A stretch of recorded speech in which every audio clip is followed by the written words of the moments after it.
Hello everyone, today I'm going to show you how to do a crunch properly.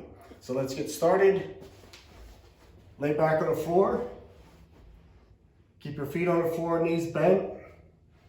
You're going to keep your shoulders on the floor and your stomach pressed down into the floor as you're breathing out.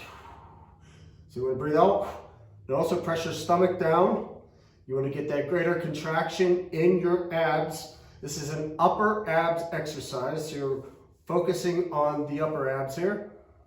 And what you want to do is put your hands to the side or behind your head. But one of the things you don't want to do, you don't want to pull on your neck because you don't want to injure your neck. And that's not how to do a crunch. That's not proper. And you want to keep your back pressed into the floor continuously.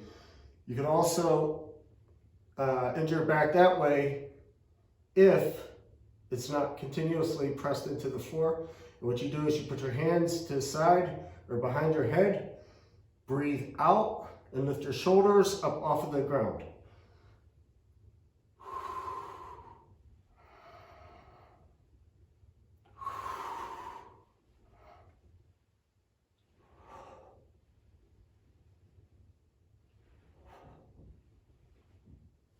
That's it. That's how you do a proper crunch. And I'll talk to you next time.